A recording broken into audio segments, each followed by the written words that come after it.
দুপুর বন্ধুরা, আজকে আমার ছেলে বাজার থেকে জ্যান্ত ল্যাটা মাছ নিয়ে এসছে। তো ল্যাটা মাছের আজকে আমি রেসিপি করব, তোমাদের সঙ্গে শেয়ার করব। ল্যাটা মাছটা দেখো ধুয়ে আমি নুন হলুদ মাখিয়ে নিয়েছি। আমি দেখো তার সঙ্গে আলু লম্বা লম্বা করে কেটে নিয়ে আমি কড়াই গ্যাস ওভেনে বসিয়ে নিয়েছি। কড়াই গরম হয়ে গেছে, এবার আমি কড়াইতে তেল দিয়ে নেব। প্রথমে আমি মাছগুলো ভেজে নেব।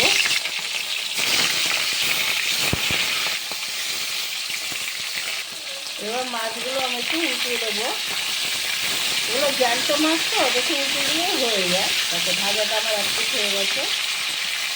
মাছ ভাজা আমার কমপ্লিট হয়ে গেছে বন্ধুরা, দেখো। এবার আমি কড়াইতে জিরে ফোড়ন দিয়ে দেবো। এবার আলুগুলো দিয়ে দেবো। আলুগুলো দিয়ে একটু ভেজে নেবো। আলু ভাজা গেছে, এবার আমি কাঁচা লঙ্কা চিড়ে দেবো, দিয়ে একটু নাড়িয়ে নেবো। আমার আলুটা ভাজা হয়ে এসছে। 1 চামচ জিরে বাটা দিয়ে দেবো, 1 চামচ আদা বাটা দিয়ে দেবো। এবার আমি মশলাটাকে ভালো করে কষিয়ে নেব। 1 চামচ হলুদের গুঁড়ো দিয়ে দেবো, দিয়ে এবার মশলাটাকে ভালো করে কষিয়ে নেব। মশলা কষানো হয়ে গেছে, এবার আমি জল দিয়ে দেবো।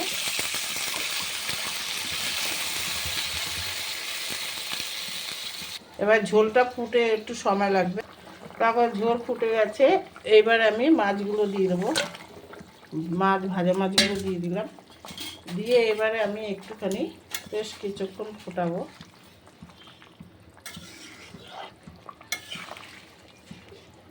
এখন আর 10 মিনিট মতো একটু ফুটবে মাছ।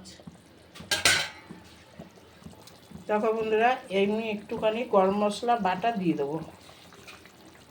একটু গরম মশলা বাটা দিলে একটু সেন্টই লাগে। জ্যান্ত মাছ যেহেতু আলু জিরে আদা বাটা দিয়ে করছি, সেন্টও হয় ভালো, খেতেও ভালো লাগে। তোমরা এইভাবে করে একবার খেয়ে দেখতে পারো বন্ধুরা। দেখো বন্ধুরা, আমার মাছের ঝোল পুরো কমপ্লিট হয়ে গেছে।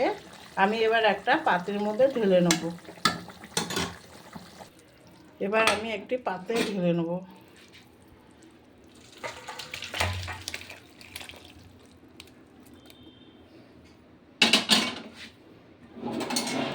কেমন হলো বন্ধুরা এই যে আমার জ্যান্ত মাছের ঝোল? তোমরা এরকম কে কে খেয়েছো আমাকে কমেন্ট করে অবশ্যই জানাবে। ভালো লাগলে লাইক কমেন্ট করবে। Thank you so much.